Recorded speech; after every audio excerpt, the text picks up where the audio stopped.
While my wife lay behind the emergency room doors fighting through a serious cardiac crisis, I called our son and begged him to come. Instead, he snapped, "Handle it yourself, Dad. Don't make this into something dramatic." Then he hung up and stayed at his mother-in-law's 60th birthday party. I spent that night alone beside my wife's hospital bed. 4 days later, my son finally walked into her room, flowers in hand, excuses ready. But the moment he saw the man standing beside us, every trace of color drained from his face. "I'm so grateful you're here with me today. Before we begin, drop a comment and tell me, where are you watching from? Your city, your state, your country. I love knowing who's in this community." Welcome to Dad Family Revenge, where every story carries a message worth hearing. This story contains fictional elements crafted for entertainment and educational purposes. Any resemblance to actual names or places is coincidental, but the lesson inside is absolutely worth your time. My name is Robert Mercer. I am 60 years old. And the night that changed everything began not with a dramatic event, but with a sound, the sound of a glass hitting the kitchen floor. Eleanor had been standing at the counter pouring herself a cup of decaf, the way she did every Friday evening. I was in the living room reading when I heard it. The sharp crack of ceramic against tile. Then nothing. Then her voice low and strained, "Robert." I was on my feet before she finished saying my name. She was leaning against the counter with both hands, her knuckles white, her face the color of old paper. She pressed one hand flat against her chest and looked at me with eyes that were wide and frightened in a way I had never seen in 35 years of marriage. "My chest," she said. "It won't stop."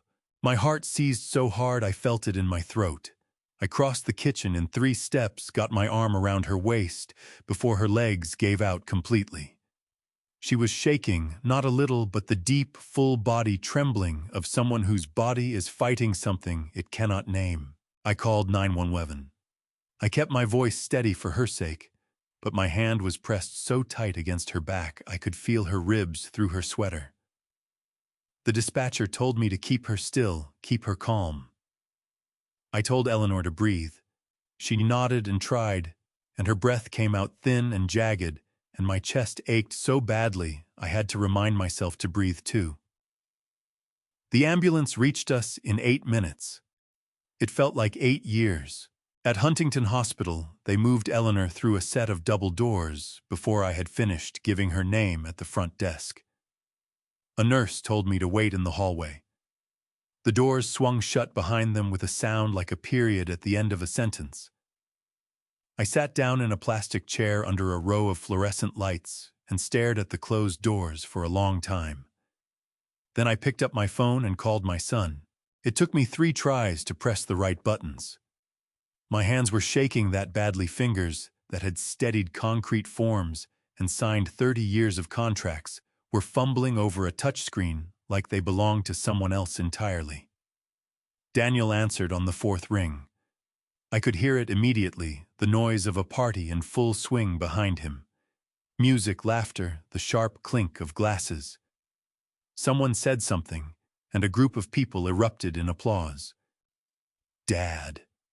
His voice was already impatient, already slightly clipped the way it got when I called at inconvenient times. "What's up, Bahanin no wamtu?" "Daniel." I kept my voice as even as I could manage. "Your mother is in the emergency room at Huntington. The doctors are with her now. They think it may be serious. I need you to come." There was a pause. Not a sharp intake of breath. Not the scrape of a chair being pushed back. Just a pause, like he was deciding something. Then he sighed. A long, slow exhale, like a man who has just been asked to stay late at a job he is already tired of. "Dad, tonight is Margaret's 60th birthday. Vanessa's whole family is here. We drove all the way out to the resort."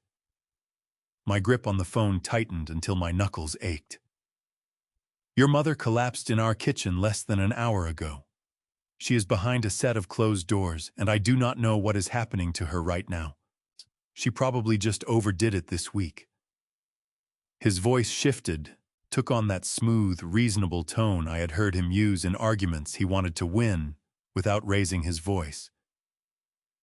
"You know how she gets when she's stressed. It's probably her blood pressure. Call me when you know more."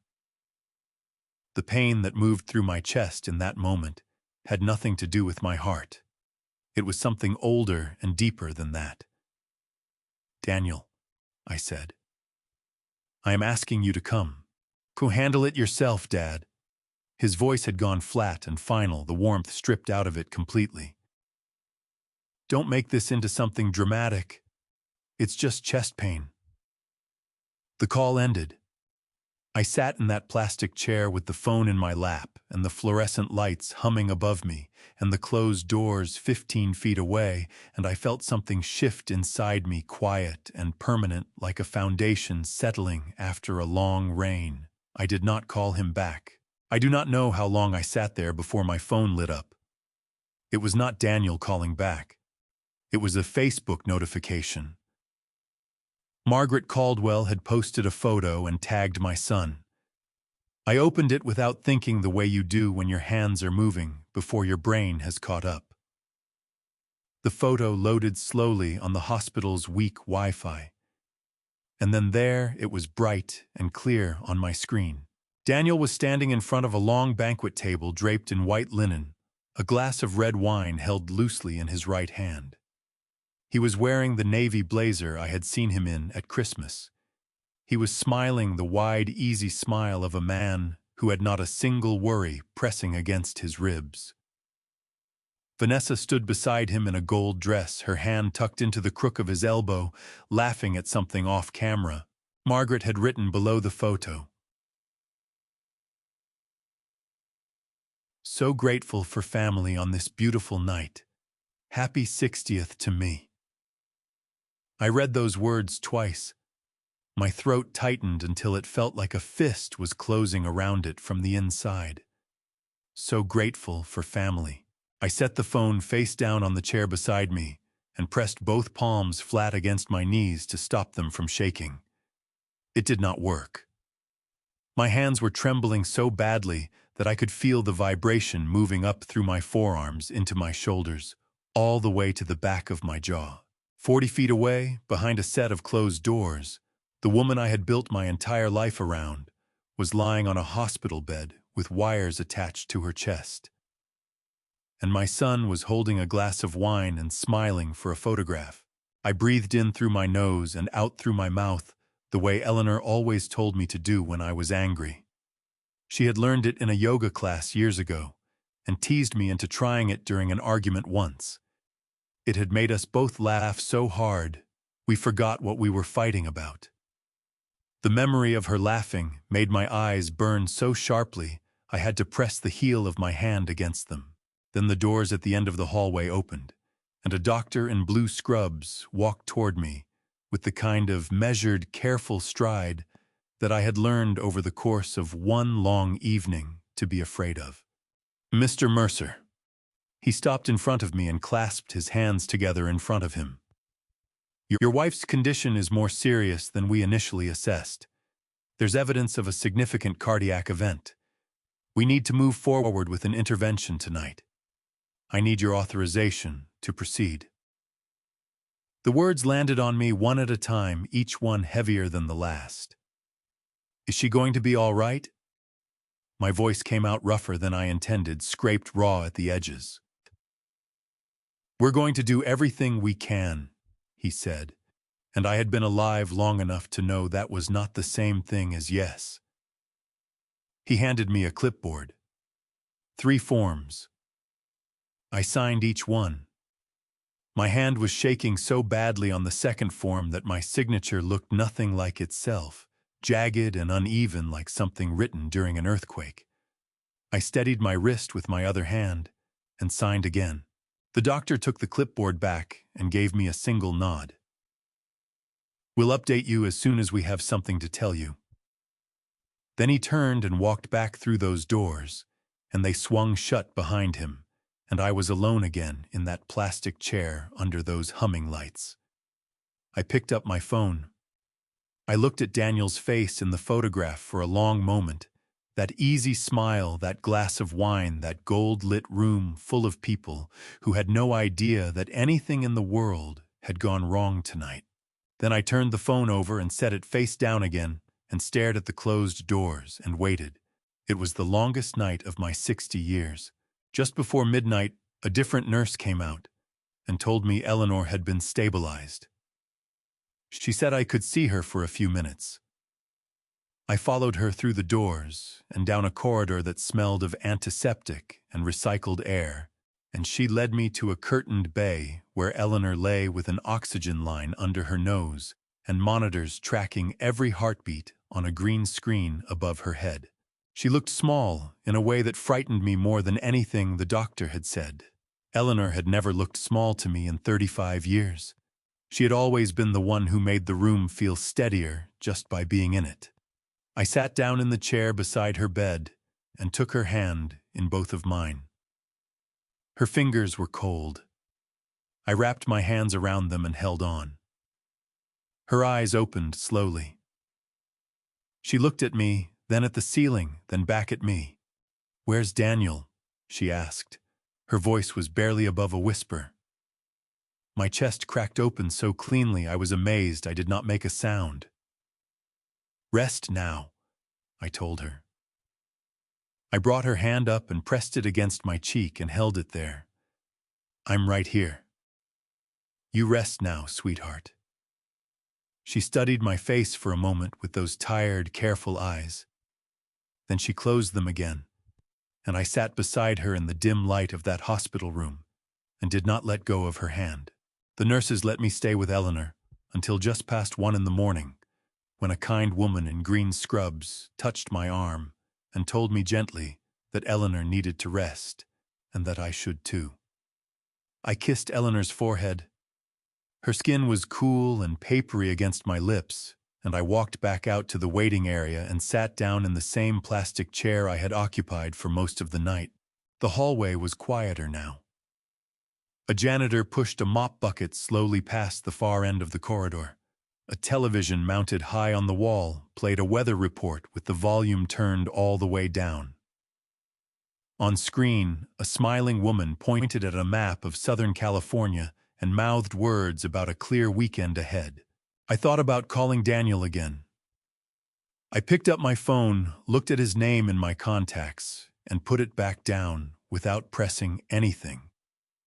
There was nothing left to say tonight that would not make things worse. At 2:14 in the morning, my phone rang.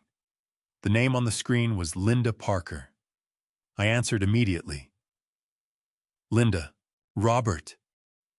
Her voice was hushed, but steady, the voice of a woman who had prepared herself for this call. "Eleanor had called me earlier that week. She made me promise if anything ever happened before she had a chance to talk to you, I should wait until she was stable before I reached out. I couldn't wait any longer." "How is she?" "Stable," I said. "They got her stable just before midnight. She's resting." I heard Linda exhale a long, shaky breath that told me she had been holding it for some time. "Thank God," she said. "Robert, She stopped, started again. "There's something I need to tell you. Eleanor gave me something 4 days ago, an envelope. She made me promise to give it to you directly if anything happened before she had a chance to talk to you herself." I sat up straighter in my chair. The exhaustion that had been pressing down on my shoulders all night lifted slightly, replaced by something sharper and more alert. "What kind of envelope?" "She didn't tell me what was inside," Linda said quickly. She was very clear that I shouldn't open it. She just said, another pause. "She said you would understand when you read it, and she said not to give it to anyone else. Only you, Robert. Only in person." The fluorescent light above my head flickered once and steadied. Outside the window, at the end of the hall, the Pasadena night was perfectly dark and still. "Can you come tomorrow morning?" I asked. "I'll be there at 9, she said without hesitation. "You try to get some sleep." I did not sleep. I stretched out across two of the plastic waiting room chairs and stared at the ceiling until the sky outside the window began to go gray and then pale gold. And then the day shift arrived, and the hallway filled with noise and footsteps and the smell of fresh coffee from somewhere down the corridor. At 9 o'clock exactly, Linda Parker walked through the front entrance of Huntington Hospital, carrying a large tote bag and moving with the purposeful stride of a woman on a mission. She was 60 years old and had been Eleanor's closest friend since they met at a neighborhood book club more than 2 decades ago. She spotted me, immediately crossed the waiting room in quick steps, and wrapped both arms around me before I could say a word. I let her. My throat tightened and my eyes burned, and I pressed one hand against the back of her shoulder and held on for just a moment. "She's going to be okay," Linda said firmly into my shoulder. "Eleanor is the toughest person I know." I pulled back and nodded, because I did not trust my voice entirely. "You have something for me," I said. Linda reached into her tote bag and pulled out a brown envelope, standard letter size, sealed with tape along the top. On the front, in Eleanor's neat, careful handwriting, the same handwriting I had seen on birthday cards and grocery lists and notes left on my pillow for 35 years, were 2 words. "For Robert." My hands were steady when I took it. I do not know how. We sat down together in a pair of chairs near the window. Linda folded her hands in her lap and watched me with careful, worried eyes as I peeled back the tape and opened the flap. Inside were several folded sheets of paper, what appeared to be printed bank statements, with sections circled in red ink, a small USB drive no bigger than my thumb, and photographs of documents I did not immediately recognize. On top of everything in Eleanor's handwriting was a single sheet of notepaper. I read it slowly. "I'm not sure what Daniel is doing. I found some things that worried me and I started checking. I may be wrong about some of it, but I couldn't sleep anymore without knowing you would have this if something happened to me before I could explain. Don't confront him until you've looked at everything carefully. I love you. Don't be alone with this." I read it a second time, then a third. My chest ached with something I could not fully name, grief and pride, tangled together in a way that made it hard to breathe. Eleanor had been sitting with this alone. While she was getting tired and dizzy and her body was sending her signals she had been trying to decode, she had also been quietly gathering papers and circling numbers and sealing envelopes, making sure that if she ran out of time, I would not be left in the dark. She had been protecting me, even then. Even while she was the one who needed protecting. "Robert," Linda's voice was gentle. "Are you all right?" I looked up at her. My eyes were stinging badly, and I did not bother trying to hide it. "She knew something was wrong," I said. "She knew, and she didn't say anything because she wasn't sure, and she didn't want to upset me." Linda nodded slowly. "That sounds exactly like Eleanor." It did. God help me, it did. I set the note carefully on top of the envelope and looked at the stack of papers in my lap. The bank statements on top had numbers circled in red, transaction after transaction, each one small enough to seem unremarkable on its own. I began to add them up in my head. The number I was reaching did not feel small at all. I spread the bank statements across the small table beside my chair and started at the top. The account was one Eleanor and I had maintained for years, a joint household account we used for larger expenses, property taxes, insurance renewals, medical bills, home repairs. About 14 months ago, when Eleanor had begun traveling regularly to help care for her older sister in San Diego, and I had been occupied with wrapping up the last of my consulting work, we had added Daniel as an authorized user. Not a co-owner, just someone who could make payments on our behalf when we were both unavailable. It had seemed like the practical thing to do at the time. I had not reviewed that account in detail since. Eleanor had reviewed it in detail enough for both of us. The transactions she had circled in red ink went back 11 months. Each one was modest on its own. $2,800 home maintenance, $4,200 insurance premium adjustment, $3,500 medical equipment support, $6,100 property inspection fees. On and on, page after page, each description ordinary enough that I would have scrolled past it without blinking. But Eleanor had not scrolled past them. Eleanor had printed every statement, laid them side by side, circled each one in red, and then added them up at the bottom of the last page in her careful handwriting. $84,260. I stared at that number until the digits stopped making sense and became just shapes on a page. I called Samuel Hayes at 9:45 that morning. He picked up on the second ring the way he always did. Samuel had never been a man who let calls go to voicemail if he could help it. "Robert." His voice warmed immediately. "How's Eleanor? I heard she was taken in last night." "Stable," I said. "She's resting. Samuel, I need you. Can you come to Huntington?" There was no hesitation. "I'm leaving now." Samuel Hayes had been my closest friend for 31 years. We had met on a job site in Glendale in 1994 when he was the financial controller for a development group, and I was the general contractor. He was one of those rare people who could look at a column of numbers and see not just what they said, but what they were hiding. After we both stepped back from active work, he had taken up woodworking and grown tomatoes in his backyard in Arcadia, and called me every Sunday morning without fail. He arrived at the hospital at 10:20, moving with the compact, unhurried efficiency of a man who had spent 4 decades solving other people's financial problems. He was carrying a leather folio and wearing reading glasses pushed up on top of his head. I handed him the statements without preamble. Samuel sat down, settled his glasses onto his nose, and began to read. He did not speak. He turned pages slowly and methodically, occasionally pressing his index finger against a circled number, as if confirming it was real. I watched his face the way you watch a doctor's face when they are reading your test results, looking for the moment when the expression shifts. It shifted at the bottom of the 3rd page. It was subtle, just a slight tightening around his eyes, a compression of his mouth.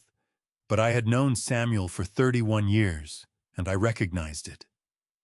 That was the look he got when numbers told him something he did not want to hear. He finished the last page, set it down precisely on top of the others, and took his glasses off. "Robert," he said carefully, "these transactions were structured." My stomach dropped. "What do you mean structured?" "I mean someone made deliberate choices about the size of each withdrawal." He leaned forward, elbows on his knees, and his voice was low and measured. "Each individual amount stays below a threshold that would trigger automatic review flags on most institutional accounts. No single transaction is large enough to look alarming. But taken together." He tapped the bottom of the last page where Eleanor had written her total. Someone knew exactly what they were doing. The pain that moved through me in that moment was different from the pain of the night before. The night before had been raw and immediate, the kind that hits you like a wave. This was slower, quieter, the kind that settles into your bones. "Daniel has access to this account," I said. "I know." Samuel held my gaze steadily. "Robert, don't call him yet. Don't say anything to anyone. Let me trace where this money actually went before you do anything at all. Can you give me until this afternoon?" I looked down at Eleanor's handwriting at the bottom of that last page. The careful, precise numbers. The total she had calculated alone. probably sitting at the kitchen table late at night while I was asleep in the other room, her reading glasses on the printer warm beside her. She figured this out by herself, I said. My voice came out rougher than I intended, scraped along the edges. While she was getting sick, she sat there and added all of this up and didn't say a word to me. Samuel's expression shifted into something gentler. Because she wanted to be sure before she scared you. I pressed my fingers against my eyes for a moment. The burning behind them was sharp and relentless. She was protecting me. Yes, Samuel said quietly. She was. I straightened up and picked up the USB drive from the table. It was small and light in my palm, no bigger than a piece of chalk. Whatever Eleanor had put on it, she had considered it important enough to include. Trace the money, I told Samuel. I'll look at this. Samuel had moved to the far end of the waiting room with his laptop and folio. His reading glasses back on his nose, already working through the account numbers Eleanor had photographed. I pulled my own laptop from the bag I had grabbed on the way out of the house the night before. The same bag I always kept near the front door, packed out of a habit Eleanor had teased me about for years, and I inserted the USB drive into the port on the side. A folder opened. Inside were 7 files. 3 were photographs of documents, printed pages covered in dense financial language, with a company name visible in the header of each one. Caldwell Holdings, LLC. I did not recognize it immediately, but the name Caldwell sat in my chest like a splinter. 2 were screenshots of email exchanges. The subject lines were vague Project Timeline Q4 update, but in the body of one email, a phrase had been highlighted in yellow: Mercer Family Capital Commitment. Someone had typed those words in a professional email, as though they referred to something real and agreed upon. As though my family's money had already been promised to something I had never heard of. My jaw tightened until I could feel it in my back teeth. The 6th file was a photograph of a handwritten note I did not recognize. 4 lines, quick and careless, the kind of thing jotted down during a phone call. Numbers, dates. And at the bottom, underlined twice, Robert House Value Mortgage Status Insurance Payout, if long-term care needed. Someone had been calculating the worth of everything Eleanor and I owned, itemizing it, turning our life into a column of figures on a notepad. I had to set the laptop down on the chair beside me and breathe for a moment. My hands were pressed flat against my thighs, and I could feel my pulse in my palms, fast and hard, like something trying to get out. Then I opened the 7th file. It was an audio recording, 47 seconds long. I put my earbuds in, turned the volume up, and pressed play. There was a brief silence at the start. The ambient sound of our living room, the faint hum of the refrigerator from the kitchen, the particular quality of afternoon light that somehow even audio manages to carry. Eleanor had told me once that she had started keeping her voice memos app open on her phone when Daniel and Vanessa visited, setting it face down on the side table near the couch after she began to suspect something was wrong. This recording from their visit 3 weeks earlier was the moment she became certain. Then voices. Vanessa first, clear and unhurried, the tone she used when she was explaining something she considered already decided. Dad needs the liquidity before the end of the quarter, Daniel. That's not a maybe. That's a deadline. A pause. Then Daniel. His voice was lower, slightly strained. I know. But Dad won't sell the house. I've tried to bring it up twice, and he shuts it down every time. Then you need to help him understand that holding on to a property that size doesn't make financial sense at his age. Vanessa's voice did not waver. There are ways to frame that conversation. And if Mom's health keeps declining, Daniel asked, that complicates everything. There was a beat of silence, not long, maybe 2 seconds. And then Vanessa said in exactly the same tone she might use to discuss a weather forecast or a restaurant reservation. Actually, that makes it easier. If Eleanor needs extended care, the cost argument practically makes itself. He'd almost have to consider liquidating. The recording ended. I sat completely still with the earbuds in, listening to the silence that came after, which was somehow worse than the words themselves. Then I pulled the earbuds out and set them on the table. My chest felt hollowed out, like something had reached in and scooped out everything that had been there a moment before, leaving just the walls. I looked across the waiting room at Samuel, who was still working, glasses on head, bent over his laptop, completely unaware of what I had just heard. I thought about Eleanor sitting alone in our living room, setting her phone face down on the side table, waiting. Listening to her daughter-in-law discuss her declining health as a financial opportunity, while her son said nothing to stop it. And then carrying that recording inside herself for days, not telling me, not breaking down, just quietly gathering evidence and sealing envelopes, and making sure I would be protected. My eyes were burning so badly, I had to press the heels of both hands against them and hold them there for a long moment. When I lowered my hands, Samuel was standing in front of me. He had not heard me get up. He had simply looked up from his work and seen my face and crossed the room. "Robert?" His voice was very quiet. "What was on it?" I looked at him. My throat was tight, and my voice, when it came, was thinner than I wanted it to be. She knew Samuel. She recorded them. She sat there in our living room and she let them talk and she recorded it, and she never said a word to me. Samuel sat down slowly in the chair across from mine. The expression on his face was the one I had seen only a handful of times in 31 years, the look of a man confronting something that made him genuinely angry. "Tell me what they said," he said. So I did.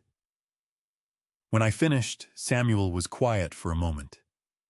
He took his glasses off and turned them over in his hands twice. Then he said, "Robert, I need another few hours with these account numbers, but I'm starting to understand where all of this is going." "Where?" I asked. He looked up at me. "Somewhere you're not going to like." Samuel called me back at 12:47 in the afternoon. I had spent the intervening hours sitting beside Eleanor's bed, watching her sleep. The monitors above her head kept their steady rhythm, green lines rising and falling with a patience that machines are better at than people. A nurse came in twice to check her vitals and smiled at me both times in the particular way hospital staff smile at family members who have clearly not slept. I smiled back and said nothing useful. Eleanor stirred once around 11:30. She opened her eyes, looked at me and said, "You haven't eaten anything." "I'm fine," I told her. She gave me the look she had been giving me for 35 years whenever I said I was fine, and clearly was not. "There's a cafeteria on the second floor," she said. "I'm not going anywhere." "I know you're not," I said. "Rest." She closed her eyes again, but the corner of her mouth moved slightly, not quite a smile, but close enough to make my chest hurt in the best possible way. When Samuel called, I stepped out into the hallway and pressed the phone hard against my ear. "Talk to me," I said. "I traced every transaction," Samuel said. His voice was careful and precise, the way it got when he was delivering information he wanted to make sure landed correctly. "All $84,000. Every single cent went through 2 intermediary accounts, both registered to shell entities with no visible business activity. And then from those accounts, the money moved into a single destination." "Caldwell Holdings, LLC," I said. "Caldwell Holdings, LLC," he confirmed. "Registered in Delaware, which is common enough. A lot of businesses incorporate there for tax purposes. But here's the thing, Robert. Caldwell Holdings has been conducting business activity in California for at least 18 months. Under California law, any out-of-state LLC operating in this state is required to register as a foreign LLC with the California Secretary of State and pay the applicable fees and taxes. Caldwell Holdings never did that, which means Richard Caldwell has been running an unregistered business entity in this state while simultaneously funneling money into it from your household account. I leaned my shoulder against the wall of the corridor and stared at the floor. The linoleum was pale gray with small flecks of white in it, and I focused on one of those flecks while I processed what Samuel was telling me. "Richard," I said. The name felt strange in my mouth, heavier than it should have. "This is Richard's company. The registration traces back to him, yes." A pause. "Robert, I did some additional digging this morning. Richard Caldwell's two largest development projects, one in Inglewood, one down in Long Beach, both appear to be significantly underperforming. I found references in trade publications to construction delays and cost overruns on both sites. And there are at least 2 institutional lenders with outstanding balances that are coming due in the next 90 days. The picture assembled itself in my mind with a clarity that made my stomach turn. "He's out of cash," I said. "He's out of cash," Samuel agreed. "And from the outside, Robert, the Caldwell family still looks prosperous. The house in Hidden Hills, the cars, the parties. But all of that is surface. Underneath it, Richard Caldwell is scrambling. He needed an infusion of capital, and he needed it quietly without his business associates or social circle finding out how bad things actually are." I pushed myself off the wall and walked a few steps down the corridor, away from Eleanor's room, lowering my voice even though there was no one close enough to hear. "So Daniel has been taking money from our household account and sending it to Richard. High through intermediaries, yes. Structured to avoid triggering any automatic review. It was not careless, Robert. Whoever set this up understood exactly how to move money without drawing attention." Samuel paused. "I don't know if that was Daniel or Vanessa or Richard himself, but someone in that arrangement knows what they're doing." The pain that moved through me then was not sharp. It was dull and spreading like a bruise forming from the inside. I thought about the conversations I had with Daniel over the past year, the casual questions about property values, about our investment accounts, about what Eleanor's insurance coverage looked like. I had answered every one of them without a second thought. He was my son. Why would I think twice? I walked back toward Eleanor's room and stopped just short of the doorway, leaning against the wall where I could see her, through the narrow gap in the curtain. She was still sleeping. Her chest rose and fell with the slow, even rhythm the monitors had been tracking all morning. Something in me that had been clenched since Friday night loosened very slightly at the sight of it. "Samuel," I said, "how deep does this go?" "That's what I'm still working out," he said. "The money trail is clear. I can document every transfer, every intermediary, every destination. That part is done. But there are elements around the edges that I want to look at more carefully before I tell you what I think they mean." His voice was measured the way it got when he was managing the pace of information deliberately. "I don't want to tell you something incomplete and have you act on half a picture. I understood that. In 30 years of construction, I had learned the same lesson from the other direction. The contractor who gives a client a number before the full assessment is done is not doing the client a favor. He is shifting the risk. Samuel had never done that to me. He was not doing it now." "What are the edges?" I asked. "Documents," he said.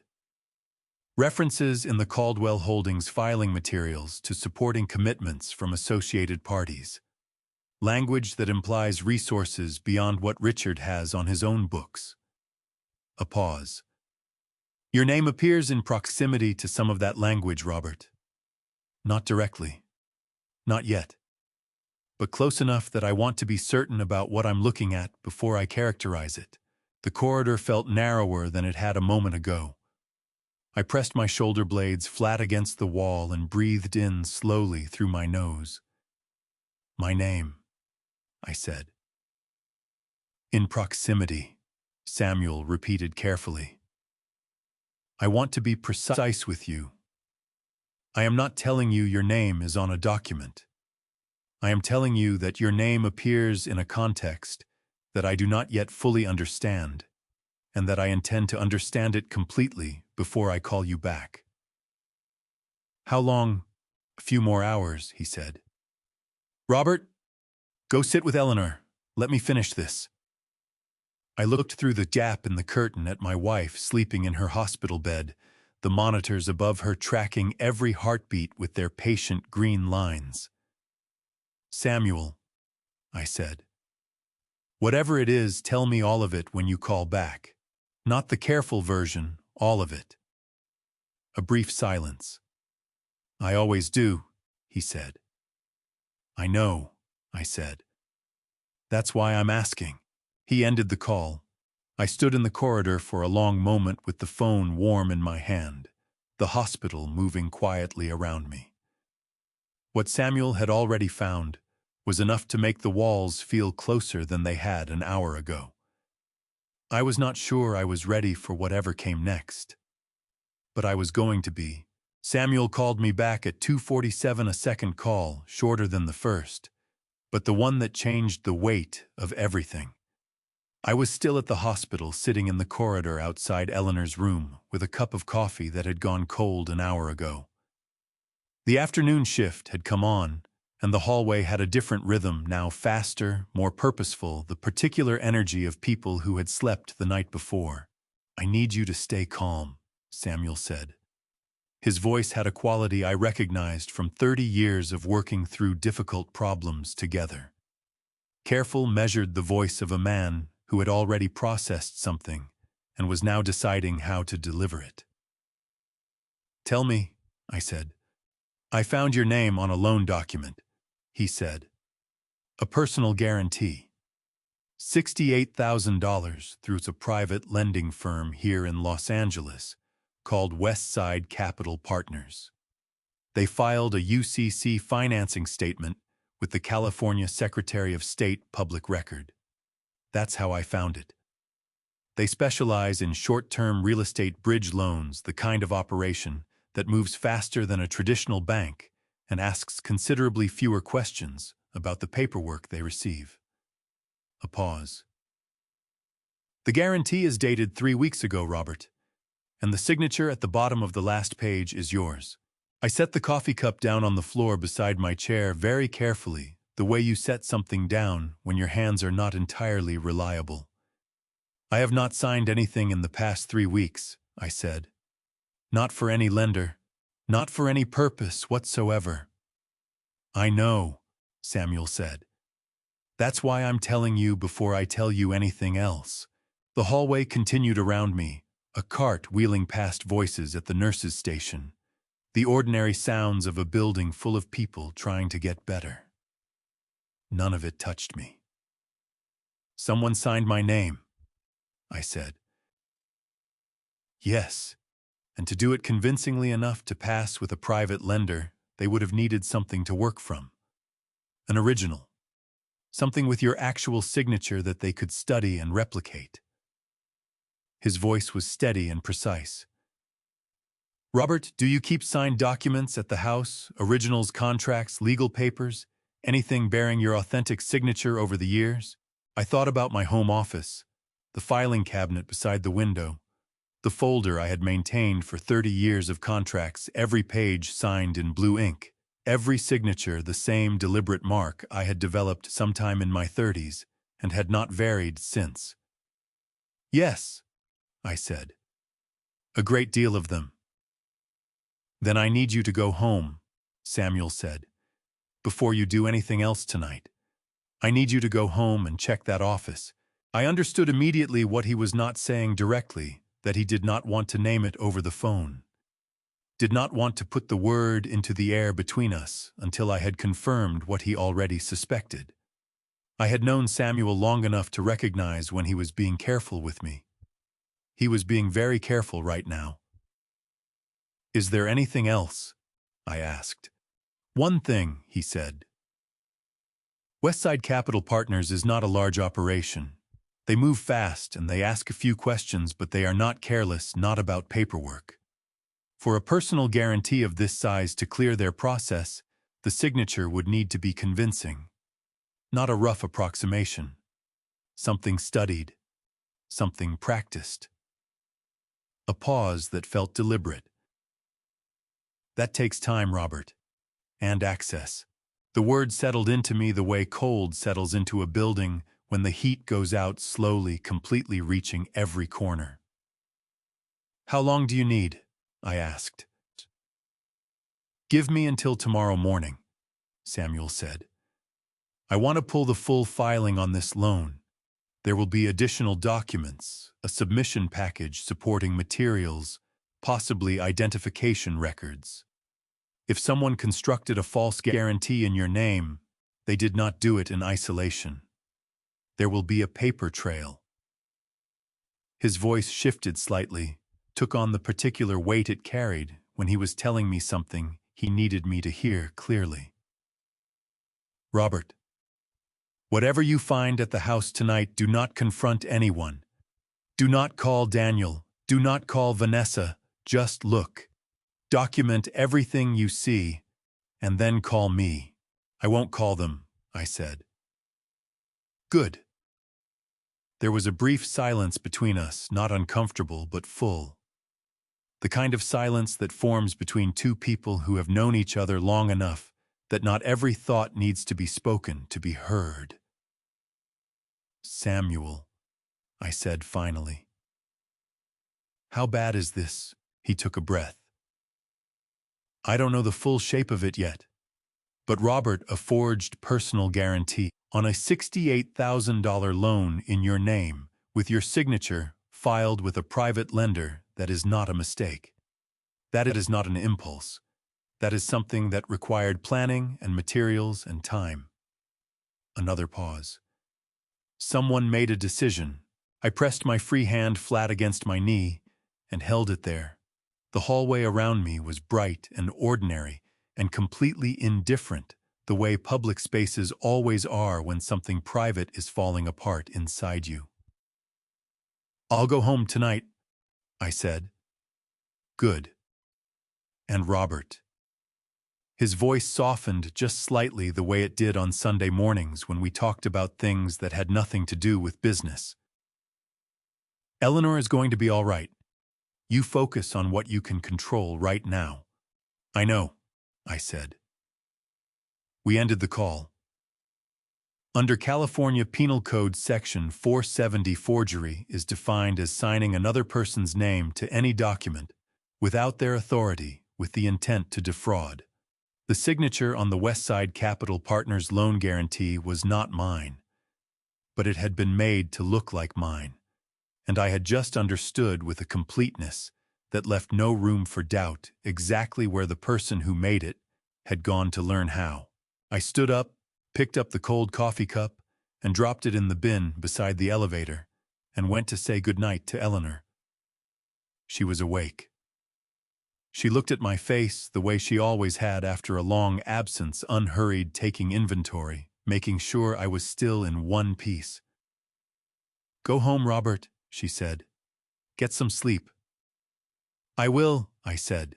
She studied me for a moment longer, the way she always did when she suspected I was telling her what she wanted to hear rather than the truth. Then she seemed to decide to let it go because she reached up and touched my hand briefly, where it rested on the bedrail, and that small gesture carried everything she was not going to say out loud. I kissed her forehead.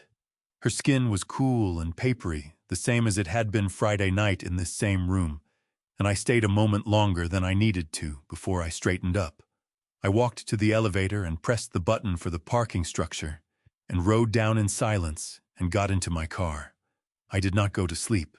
I drove home to Pasadena with both hands tight on the wheel and the radio off. The 210 westbound was moving, which was unusual for a Saturday afternoon. and I made it from the hospital to our street in 34 minutes.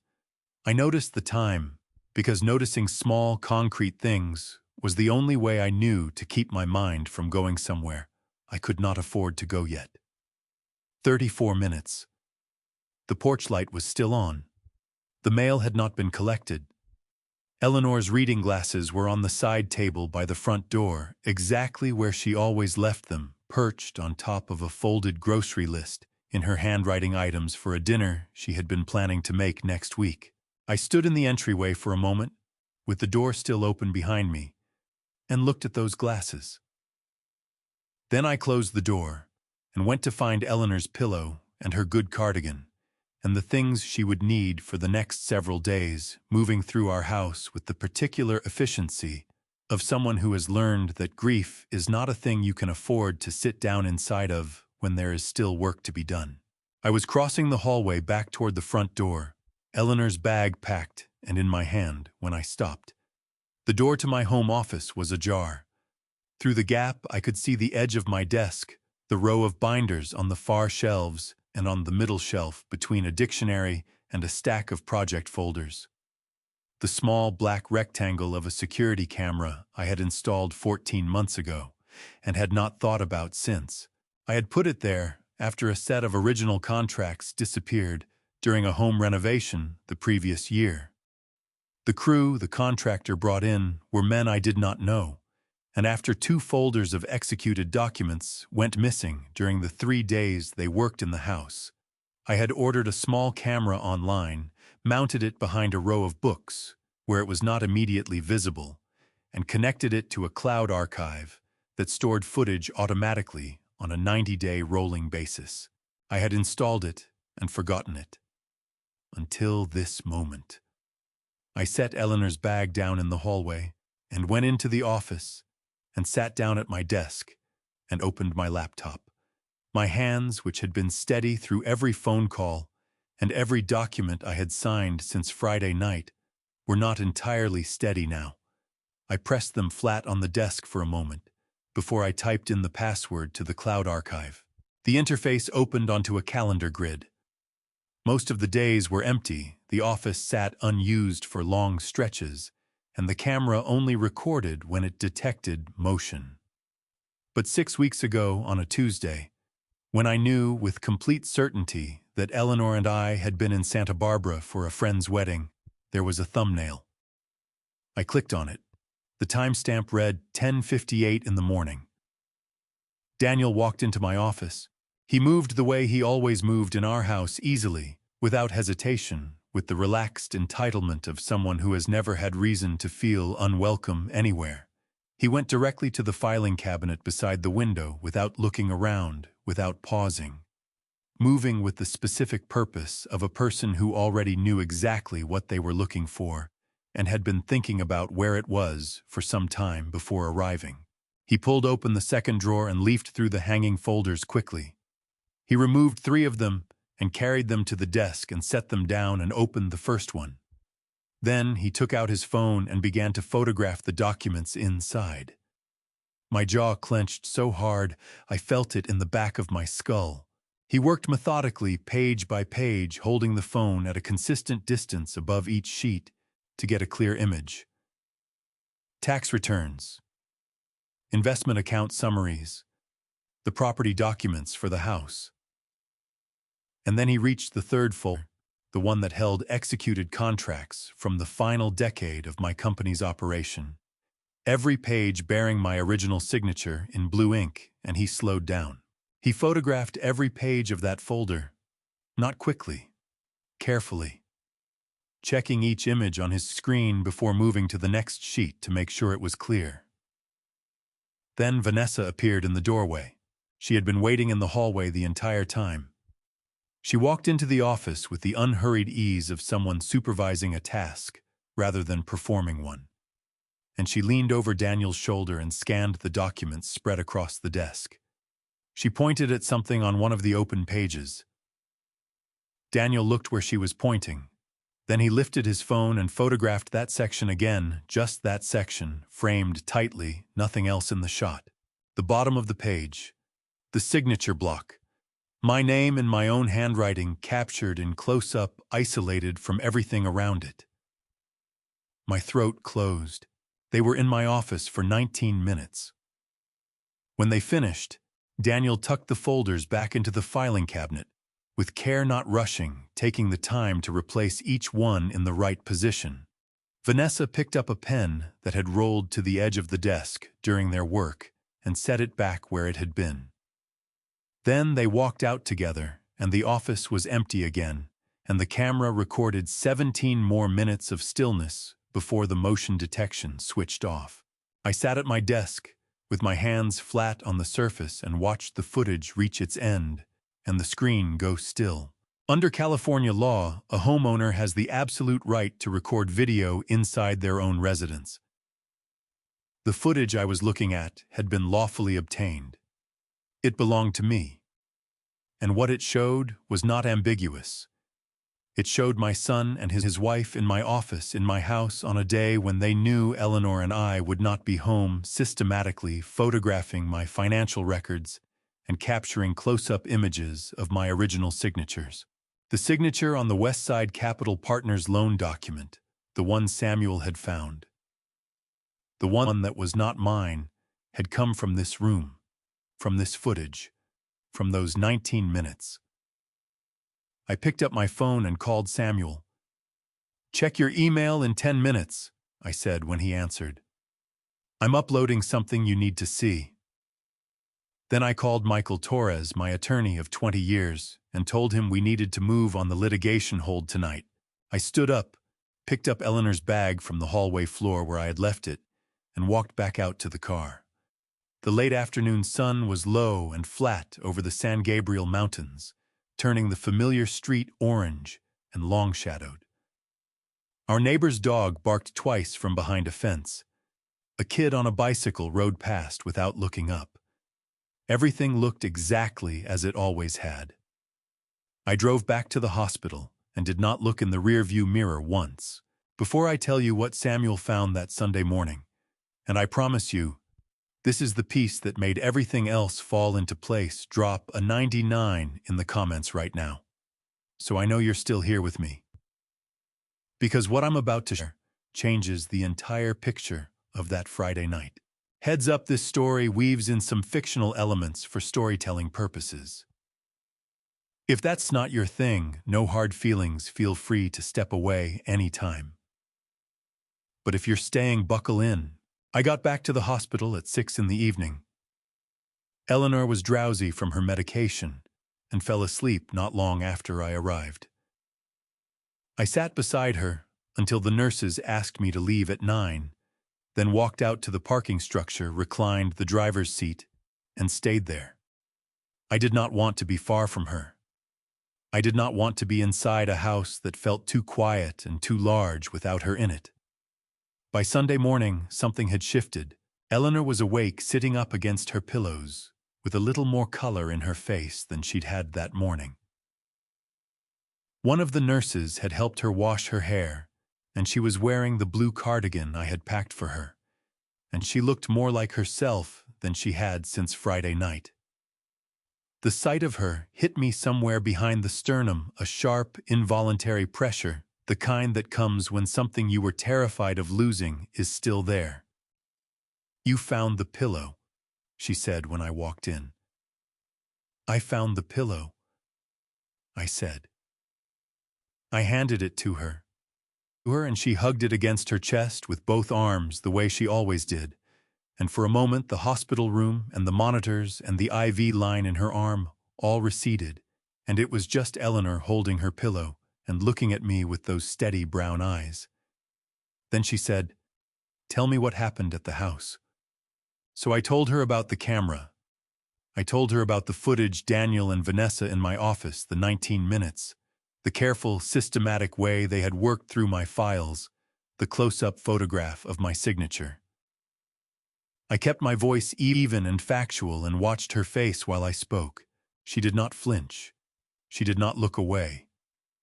But her hands tightened on the pillow until her knuckles went pale, and when I finished, she let out a long, slow breath through her nose that carried everything she was not saying out loud. "He planned it," she said. Not a question. "Yes," I said. She was quiet for a moment. Then she said very quietly, "I kept hoping I was wrong." I reached over and put my hand over hers where it gripped the pillow. Her knuckles were still white. "I know," I said. So did I. Samuel called at 8:22 on Sunday morning.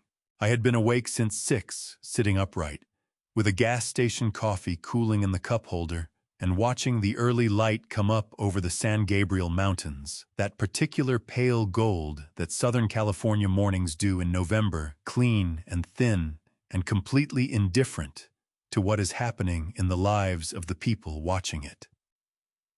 "Robert," Samuel said, "I have everything, but I need to ask you one thing first." A pause. "Do you know a man named Charles Bennett?" Something shifted in my chest. Not dread.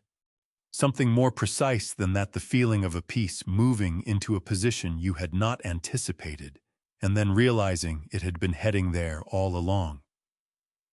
"I know Charles," I said. "Almost 20 years. We worked together on 4 or 5 projects back when I was still running the company. We don't see each other regularly anymore, but we stay in touch. He's a good man. Principled, does his homework before he commits to anything." I paused. "Why?" "Because Richard Caldwell invited him to Margaret's birthday party Friday night," Samuel said. "The same party Daniel attended instead of coming to the hospital." I set the coffee cup down in the cup holder very carefully. "Tell me everything," I said. Samuel had spent Saturday evening and the better part of Sunday morning reconstructing Richard Caldwell's current financial position from the outside trade publications, public filings, payment records. The careful language of industry reports that describe failing projects without quite using that word. What he had assembled was not the version Richard showed the world. It was the version underneath. Richard needed capital. He needed it urgently before the end of the quarter, which was now less than 6 weeks away. 2 major development projects, one in Inglewood, one in Long Beach, were significantly over budget and behind schedule, and the institutional lenders carrying those projects had outstanding balances coming due. Richard was out of cash in the way that people who have never appeared to be out of cash are the most catastrophically out of cash, suddenly completely with no soft landing available. He had identified Charles Bennett as the solution. Not because Charles was the wealthiest potential investor in his circle, but because Charles had something more valuable than wealth in a situation like Richard's: credibility. Charles Bennett's name attached to a deal was a signal. It told every other investor in Richard's network that the project had been vetted by someone who did not make careless decisions. Getting Charles in meant getting everyone else in. Losing Charles meant losing everything. So Richard arranged to have Charles at the birthday party, I said. "Tika." "He engineered the entire guest list around it," Samuel said. "A relaxed social setting. No formal pitch. Just Richard being charming and confident and surrounded by evidence that everything in his world was prosperous and well-ordered." A pause. "Including his son-in-law, whose family assets, according to what Richard had been telling Charles and at least 2 other potential investors, were in the process of being transferred to Daniel as part of a planned generational transition." The muscles in my jaw tightened until I could feel the pressure all the way up into my temples. "He told them that," I said, "that I was transferring assets to Daniel. He presented it as an established fact," Samuel said. "Not a plan under discussion. Something already in motion.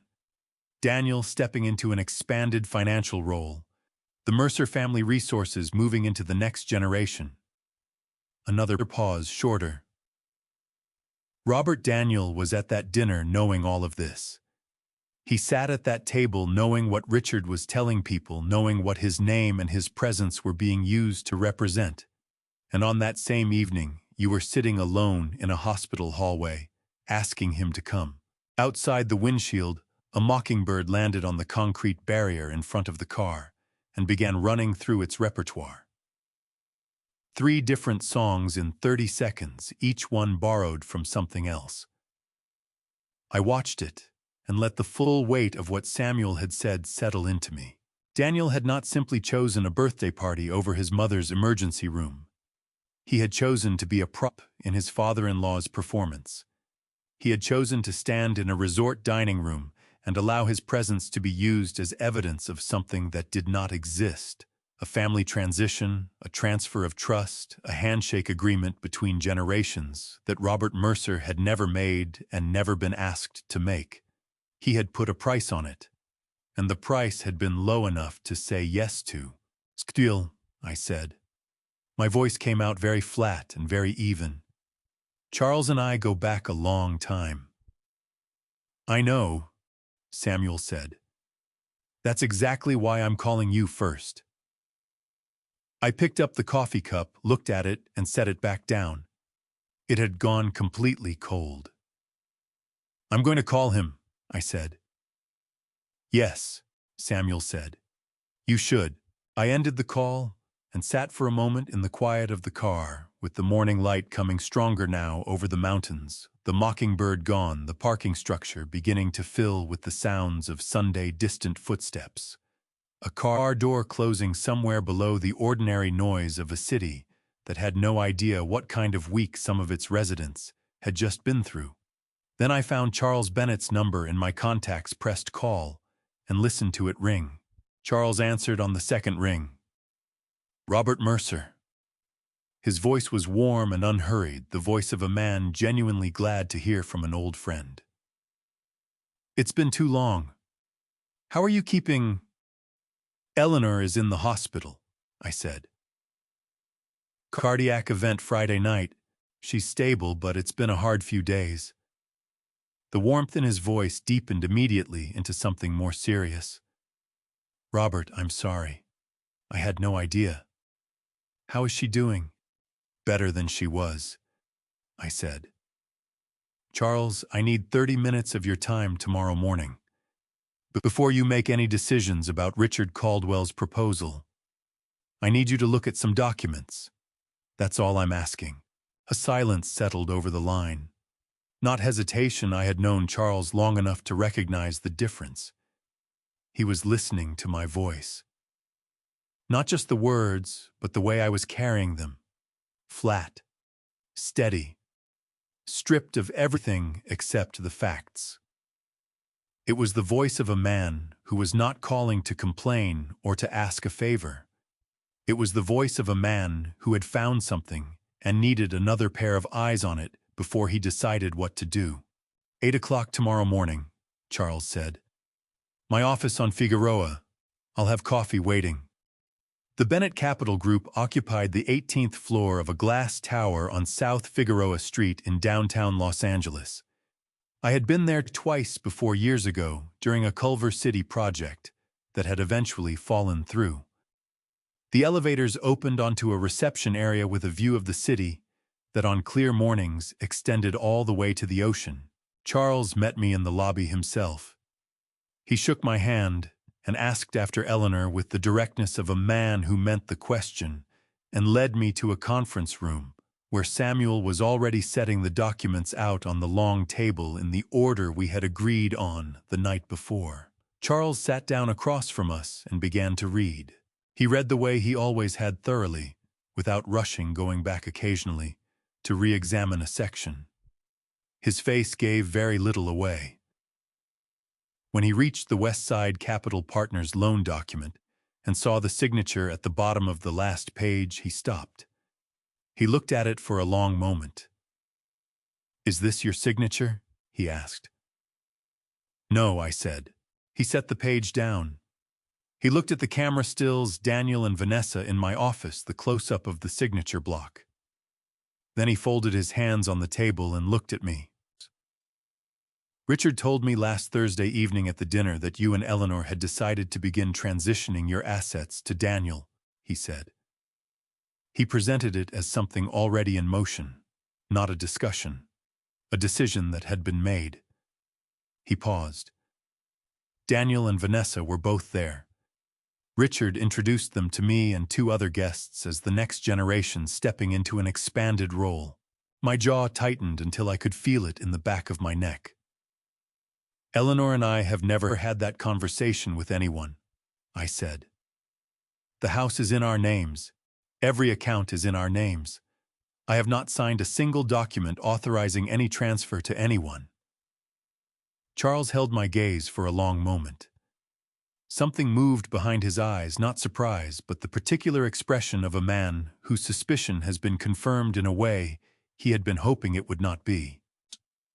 On that same evening, I said, while Daniel was standing in that dining room, his mother was in the emergency room at Huntington Hospital.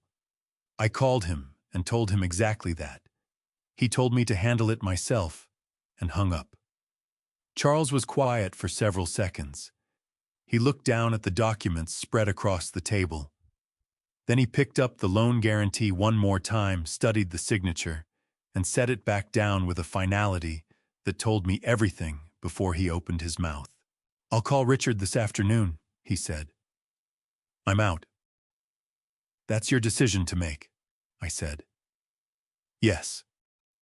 He looked at me steadily. And I've made it. A pause. Not because you asked me to, Robert. Because I don't put my name on structures built on representations that aren't true. And because the kind of man who uses a family emergency as staging for a sales pitch is not a man I want to do business with. Something loosened in my chest, slow and deep like a knot that had been there since Friday night, finally releasing one strand at a time. We shook hands in the lobby on the way out. Charles held my hand a moment longer than necessary and said, "Tell Eleanor I'm thinking of her." His voice caught slightly on the last word. In the elevator going down, Samuel looked at the numbers counting backward and said, "Richard is going to panic when that call comes in." "Yes," I said, "and when Richard panics, he calls Daniel." "Yes," I said again. The doors opened. I walked out into the Los Angeles morning, buttoned my jacket against the November air, and said, "Good." Samuel and I drove back from downtown in his car with the Monday morning traffic pressing in around us on the 10 freeway, the city moving at its usual reluctant crawl. "How long before Richard calls Daniel?" I asked. Samuel checked the clock on the dashboard.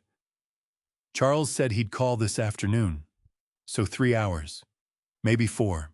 I nodded and looked out the window at the overpass sliding past overhead, and thought about what needed to happen in those 3 or 4 hours before Daniel's phone rang and the ground shifted under him. There was a principle I had lived by for 30 years of running a construction company. When you discover structural damage, you do not wait for the building to tell you how bad it is. You move immediately. You shore up every load-bearing wall before anything else has a chance to fall. The first call I made was to Catherine Engel at our bank. Catherine had managed our accounts for 11 years. She recognized my voice before I finished saying my name, and her own voice shifted immediately into the careful professional register of someone who understood that this was not a routine call.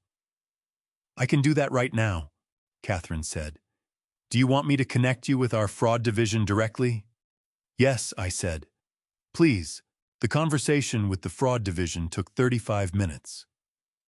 I walked them through what Samuel had found: the structured transactions, the pattern of withdrawals just below automatic review thresholds, the total of $84,000 routed through shell accounts to Caldwell Holdings, LLC.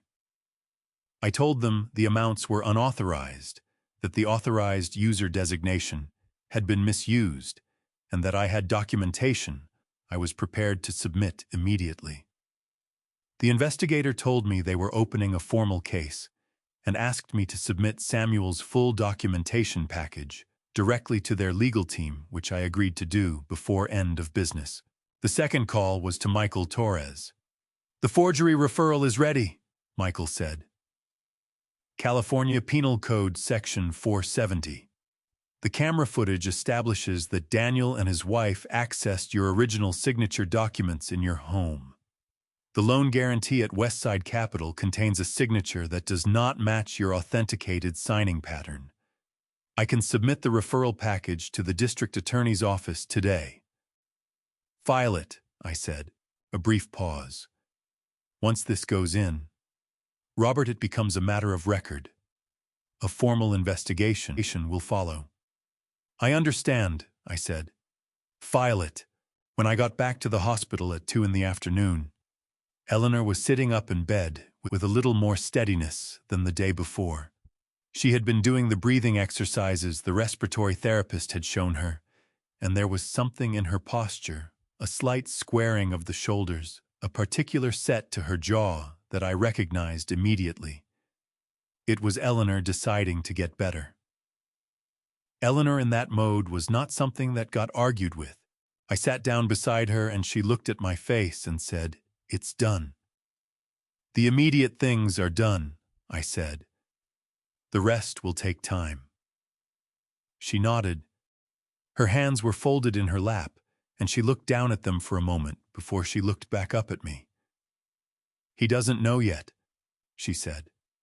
It was not a question. "Not yet," I said. "But Richard is going to call him this afternoon, and then he'll know." Eleanor was quiet for a moment. Outside the window, the November light was going golden over the Pasadena rooftops, the kind of late afternoon light that makes everything look more permanent than it is. "Robert," she said carefully. "When he finds out, when all of it lands on him at once, I think he's going to come here." My chest tightened. "Maybe. I want you to let him come." She held my gaze steadily. Her voice did not waver, but I could see what it cost her to say it. The slight tension around her eyes, the way she pressed her folded hands a little tighter together. "Whatever he did, he is still our son. I want him to have the chance to walk through that door." I looked at her for a long moment. My throat felt thick and uncooperative. "All right," I said finally. She reached over and put her hand on my arm. Her grip was stronger than it had been yesterday. Not strong yet, but stronger. And sometimes stronger is enough. We did not have to wait long. The very next morning, the door to Eleanor's hospital room opened. Before I tell you what happened, when that hospital room door opened, comment "ready" if you've been waiting for this moment. Because Daniel walked in with flowers. He had a speech prepared. He thought he knew exactly how this conversation was going to go. He was wrong about almost everything. This story contains fictional elements crafted for entertainment and educational purposes. If you'd rather not continue, you're welcome to step away, but I think you'll want to stay for what comes next. Daniel walked in carrying a small bunch of flowers. Grocery store flowers, the kind wrapped in cellophane with a rubber band around the stems, the kind you grab from a display stand near the checkout when you need to arrive somewhere with something in your hands.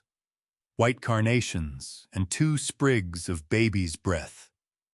He was wearing a gray jacket I recognized from the previous Christmas, and he looked like he had not been sleeping well. There were shadows under his eyes that had not been there the last time I saw him, and something in the set of his shoulders that was different from his usual ease, tighter, more careful, like a man who had been rehearsing something on the drive over. Vanessa was not with him. He stepped into the room, and his eyes went to Eleanor first, the way they always had, even as a child. Eleanor was always the first person he looked for when he entered a room. "Mom," he said. His voice was soft and genuine in a way that made my chest hurt, because it was the voice I remembered from before all of this. The voice of the boy who used to call us from college just to talk. Then he turned toward me. "Dad, I want to explain about that night." I know how it must have. He took 2 steps further into the room and stopped. Charles Bennett was sitting in the chair beside the window, a cup of coffee in his hand, his reading glasses pushed up on top of his head. I had called him Sunday evening and asked if he would come by the hospital Monday morning, not to stage anything, not to arrange a confrontation, but because I had told Eleanor what he had said in that conference room on Figueroa, and Eleanor had asked to meet him herself. She said she wanted to thank the man who had chosen honesty when he didn't have to. Charles had said he would be there at 9. He was there at 8:50. Charles looked at Daniel with the calm, unhurried expression of a man who had no reason to be uncomfortable, and therefore was not. Daniel's face went the color of old paper. "Mr. Bennett." His voice came out wrong, too thin, the rehearsed ease stripped out of it completely, leaving something raw and uncertain underneath. I wasn't expecting." His phone vibrated in his jacket pocket. He flinched at the sensation, the way you flinch at a sound that has been frightening you for days. He pulled it out and looked at the screen, and I watched something move across his face. Dread, and recognition, and the particular exhaustion of a man who has been waiting for a series of things to happen and is now watching them happen all at once. Richard. Then the phone went dark and rang again immediately. Vanessa. Then Margaret. Daniel pressed the side button and silenced it. His hand was not steady when he put it back in his pocket. The flowers hung loosely at his side, forgotten. Samuel was standing near the door. He did not move or speak. He simply stood there with his hands folded in front of him, and his stillness was somehow louder than anything he could have said. "Daniel." I kept my voice even. "Close the door." He turned and closed it. When he faced the room again, he looked younger than 34. He looked in that moment very much like the boy who used to come to find me when something had gone wrong at school, and he did not know how to start the conversation. Except that back then, whatever had gone wrong, I had always been the one who could fix it. "How do you two know each other?" Daniel asked. His eyes moved between Charles and me, and I could see the calculation running behind them, fast and desperate, trying to understand how much had been said and what could still be managed. Charles took a slow sip of his coffee and set the cup down on the windowsill beside him. "Your father and I go back almost 20 years, he said. His voice was pleasant and entirely without apology. "We've worked together on quite a few things over the years." The color that had drained from Daniel's face did not come back. His phone vibrated again in his pocket. He could feel it. I could tell by the way his jaw tightened. And this time he did not reach for it at all. The flowers in his hand lowered inch by inch until they were hanging at his side, with the cellophane crackling softly against his leg. Eleanor was watching her son from her bed, with an expression I had never seen on her face before. Not anger, not hurt exactly. Something older and quieter than either of those things. The expression of a woman who had hoped for a long time that she was wrong about something and had finally run out of road to keep hoping on. "Daniel," I said. "Sit down." He sat. I reached down beside the chair and picked up the folder I had brought to the hospital that morning. I did not slam it on the table. I did not throw it across the room. I set it down on the wheeled tray beside Eleanor's bed with the same deliberate care I would use to set a level on a surface I needed to measure quietly, precisely, without drama. Then I slid it across to where Daniel was sitting. "Open it," I said. He looked at the folder for a moment before he touched it. His jaw was working slightly, the way it did when he was trying to compose himself, a habit he had had since he was 11 years old and had not outgrown. Then he opened it. The first page was the bank statement summary Samuel had prepared, $84,000 laid out in a single clean table transaction, by transaction, date by date, description by description. I watched Daniel's eyes move down the page and saw the moment he recognized what he was looking at. His shoulders dropped a fraction of an inch, not much, but enough. "I was going to pay it back," he said. His voice was tight and careful, working hard to stay steady. "I know how this looks, but I had a plan to—" "I didn't ask that," I said. He looked up. I held his gaze and did not fill the silence with anything.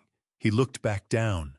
The second page was a still from the camera footage Daniel at my filing cabinet phone raised, photographing the contract folder. He stared at it for several seconds without speaking. A muscle jumped in his jaw, and his throat moved as he swallowed. "Vanessa's family was in serious trouble," he said. "Dad, you don't understand what Richard was facing. If we didn't help them, everything they had built was going to—" "I didn't ask that either," I said.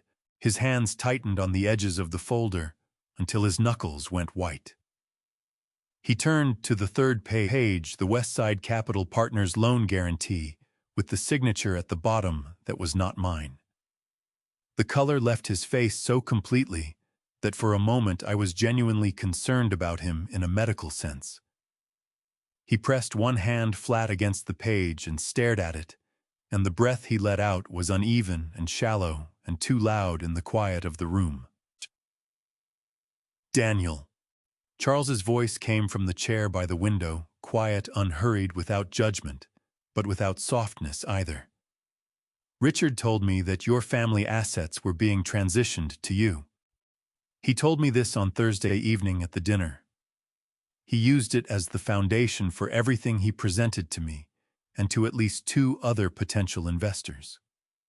A pause. "I want you to understand what that means. He borrowed your family's name and your father's credibility and used them as collateral for a deal he had no right to make."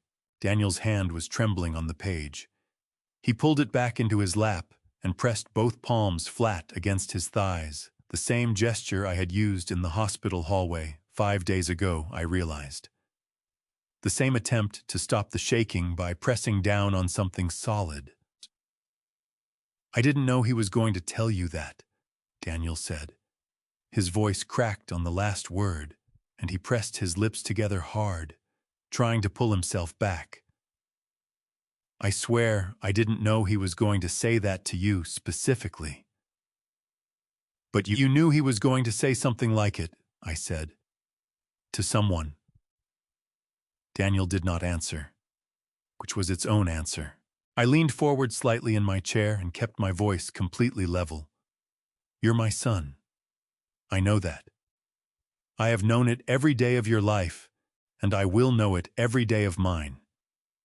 But I need you to listen to what I'm about to say, and I need you to hear it clearly." I waited until his eyes came up to meet mine. "One mistake doesn't last for 11 months. One mistake doesn't require $84,000 moving through shell accounts. One mistake doesn't walk into its father's office to photograph his financial records." I held his gaze. "And one mistake does not put another man's name on a loan document and sign it." Daniel's chin dropped toward his chest. His shoulders shook once, just once, a single convulsion of something he was fighting very hard not to show, and then he stilled himself with an effort I could see from across the table. "I thought—" he started. "I know what you thought," I said, and I did. He had thought it would be temporary. He had thought it would be resolved before anyone looked closely enough to notice. He had thought the distance between borrowing and stealing was a matter of timing, and that if he got the timing right, the distinction would hold. He had been wrong. That money would have been— He stopped himself, but not quite fast enough. I looked at him steadily. "Would have been yours eventually," I said. "Is that what you were going to say?" The room was very quiet. Eleanor had not spoken since Daniel sat down. I could feel her presence without looking at her, still watchful, holding everything she was feeling somewhere deep and out of reach. Daniel stared at the folder in front of him and did not answer. And in that silence, the answer was perfectly clear. Charles set his coffee cup down on the windowsill and looked at Samuel, and without a word passing between them, both men stepped quietly out of the room and pulled the door shut behind them. It was just the three of us now. Daniel was still staring at the folder on the tray in front of him. His hands were in his lap, and his shoulders were curved inward, and he looked smaller than I had ever seen him look. Not physically smaller, but diminished in the particular way that happens when the version of yourself you have been performing for a long time finally runs out of stage. I looked at my son and felt the full weight of everything at once. The boy who used to fall asleep on my shoulder during long drives. The kid who called me from his college dorm at 11 at night because he was homesick and too proud to say so and just wanted to hear a familiar voice. The man I had watched walk down an aisle and promise to build something good. All of that layered underneath everything that had happened in the past 5 days, and none of it canceling any of the rest of it out. Love does not work like an eraser. I had learned that a long time ago. Daniel. Eleanor's voice came from the bed behind me. It was not loud. It did not need to be.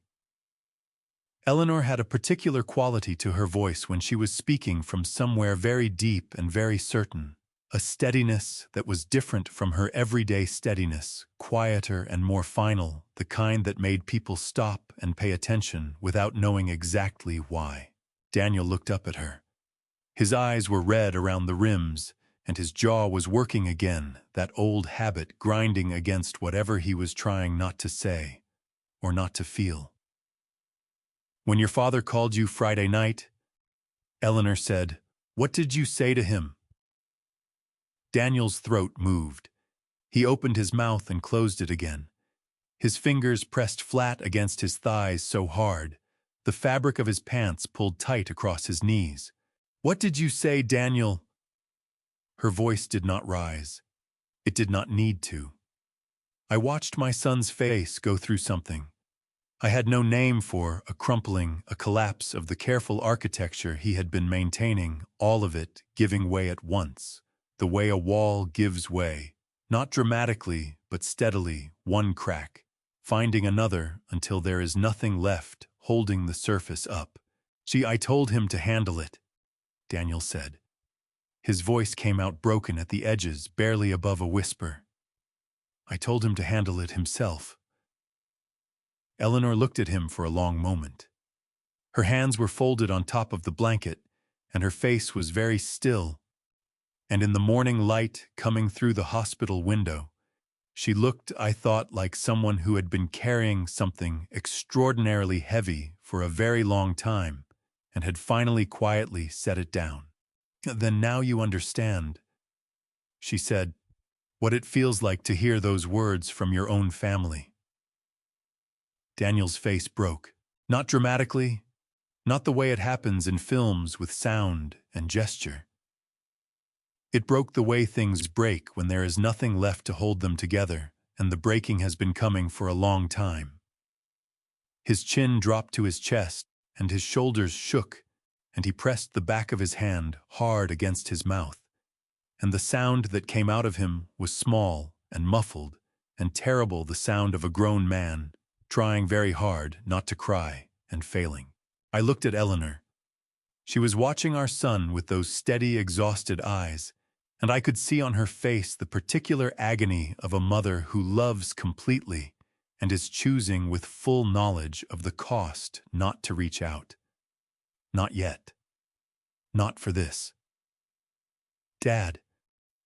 Daniel's voice was wrecked. He looked up at me with his eyes wet and his face open in a way I had not seen since he was very young. "Dad, please.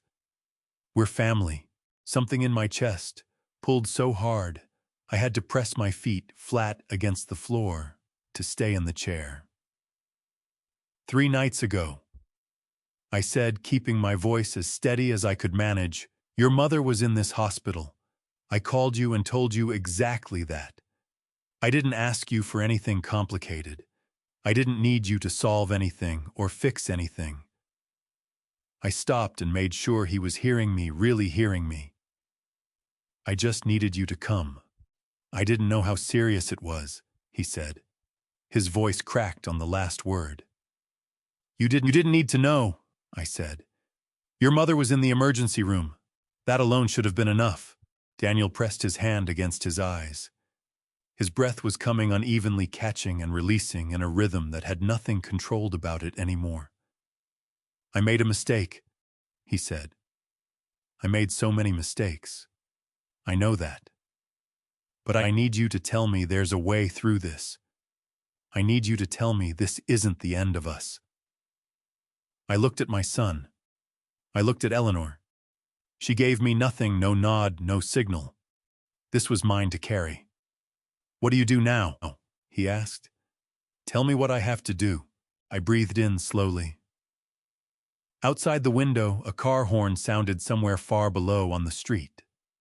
Brief and ordinary, the city going about its business, completely indifferent to what was happening on the 4th floor of this building. That's not a question I can answer for you, I said. Not this time.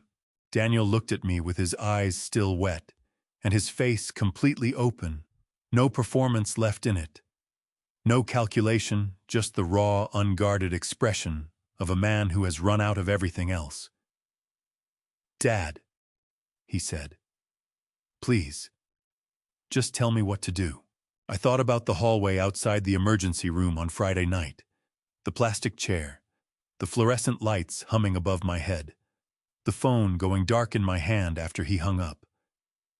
I thought about Eleanor's voice, barely above a whisper, asking where he was. I thought about signing those consent forms alone, my hand shaking so badly I had to write my name twice. I thought about 34 years of showing up. Every fever, every bad grade, every 3 a.m. phone call from a kid who said he was fine but needed to hear his father's voice. 34 years of making sure he never had to handle anything completely alone. And I thought about what it had cost him nothing, until now. Daniel, I said. My voice came out steadier than I felt. I need you to listen to me very carefully. He straightened slightly. His breath was still uneven, but he was trying to pull himself together, and I recognized the effort, because I had watched him make it since he was 6 years old. You need to call a lawyer, I said. Not me. Not your mother. A lawyer. Today. You need to cooperate fully with the bank's fraud investigation, and you need to do it without calling me first to ask how. You need to deal with Westside Capital Partners and whatever questions they have, and you need to tell the truth when they ask them. All of it. Not the version that makes you look better. All of it. Daniel swallowed hard. And us? He asked. What about us? I looked at him for a long moment. My chest ached in a way that had no clean name, not anger, not grief, not love, but some combination of all three that 34 years of fatherhood had not prepared me to navigate. That depends on you, I said. Not on me. Not on your mother. On you. On what you do next and how you do it, and whether you do it because it's right or because you're hoping it gets you back in this room faster. His chin dropped. His shoulders curved forward again, and he pressed both hands flat against his knees and took a long breath that shook on the way in. I'm sorry, he said. The words came out cracked and insufficient the way apologies always do when the thing they are reaching for is too large for language. Dad, I am so sorry. I believed him. That was the hardest part. I believed him completely, and it did not change anything, and I knew he needed to understand that. I know you are, I said. But sorry is the beginning of something, Daniel. It is not the thing itself. He looked up at me. His eyes were red, and his face was a mess, and he looked exactly like the boy I had raised, and exactly like the man who had stood in a resort dining room on Friday night while his mother was in the emergency room, and both of those things were true at the same time, and I had to hold both of them without letting either one crush the other. "Handle it yourself," I said quietly. "Don't make it into something dramatic." Those were your words. Now they need to be your answer. Something moved across his face, recognition and pain, and something that might eventually be the beginning of understanding. He stood up slowly. He picked up the folder from the tray and held it in both hands for a moment, then set it back down. He picked up the cellophane-wrapped flowers from where they had fallen on the floor beside his chair and set them on the tray next to the folder. He looked at Eleanor. She looked back at him with those steady, exhausted eyes and did not look away and did not speak. And he stood there receiving that look for a long moment before he nodded once very slightly and turned toward the door. He walked out. I listened to his footsteps in the corridor outside, even unhurried, the footsteps of a man who had stopped performing and was simply walking. They faded. The hallway went quiet. Eleanor reached over and put her hand on my arm. "You did the right thing," she said. I covered her hand with mine and held on and did not say anything because there was nothing to say that the holding did not already say better. The weeks that followed did not feel like victory. I want to be clear about that. There is a version of this story where what came next feels satisfying, where justice arrives cleanly, and the people who deserve consequences receive them in the tidy sequence, and the man who protected his family gets to feel good about it afterward. That is not the version I lived. What I lived was paperwork. Phone calls from Michael Torres that began with, "I need you to send me," and ended with long lists of documents. Meetings with the bank's fraud investigators in a conference room in Pasadena that smelled like old coffee and carpet cleaner, where I sat for 2 hours and answered the same questions in slightly different orders. The particular exhaustion of doing the right thing correctly, which turns out to involve considerably more administration than anyone tells you in advance. Samuel handled most of the financial documentation. He had spent a career untangling other people's numbers, and he approached Daniel's mess with the same methodical patience he brought to everything, not without feeling, but with feeling set aside until the work was done. He told me once driving home from one of those bank meetings that he was angry on my behalf, in a way he planned to deal with later privately by himself. I told him that was one of the kindest things anyone had ever said to me. He told me to stop being sentimental and watch the road.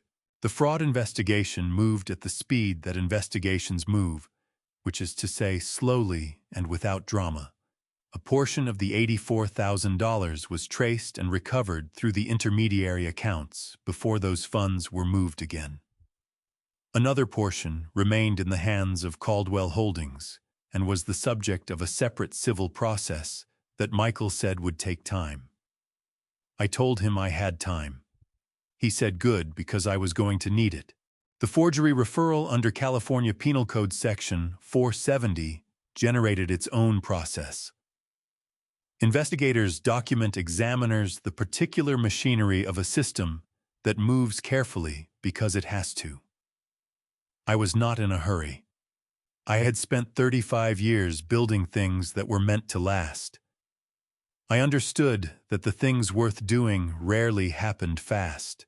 Westside Capital Partners filed their own complaint with the California Department of Financial Protection and Innovation within 2 weeks of receiving Michael's litigation hold notice. That complaint named Richard Caldwell directly. Richard, it turned out, had made similar representations to at least one other private lender in Los Angeles County, using language about family asset transfers that he had no authority to use. The department opened a formal investigation. Richard's attorney called Michael 3 times in the first week. Michael returned none of the calls.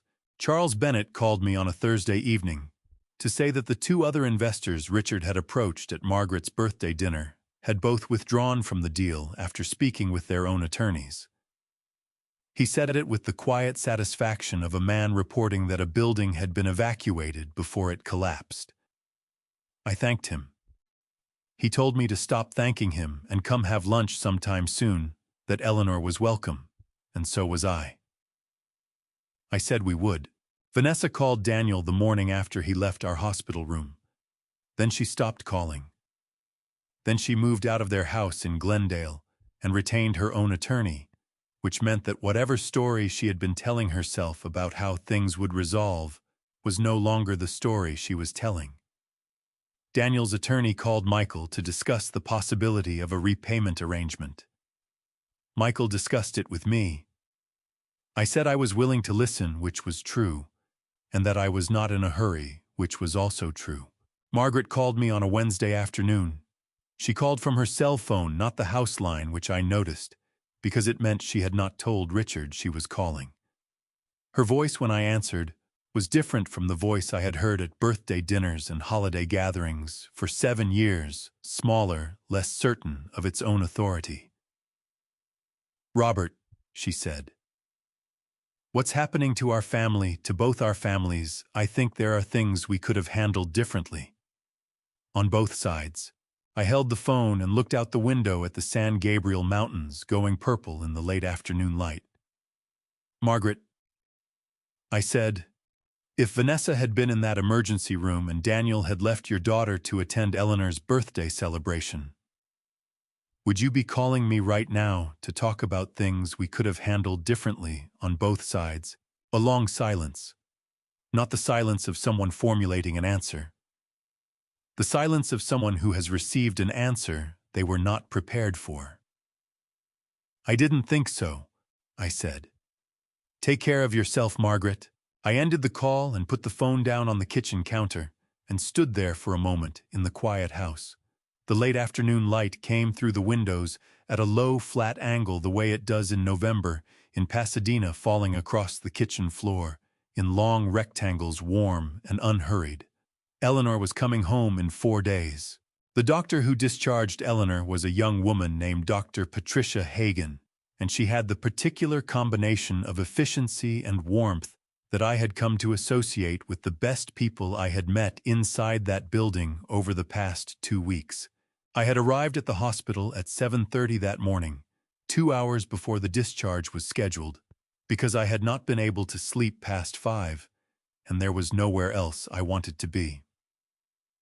The parking structure attendant recognized me by now, a quiet man named George, who worked the early shift, and had nodded at me every morning for 2 weeks without ever asking questions, which I had come to regard as one of the finest qualities a person could possess.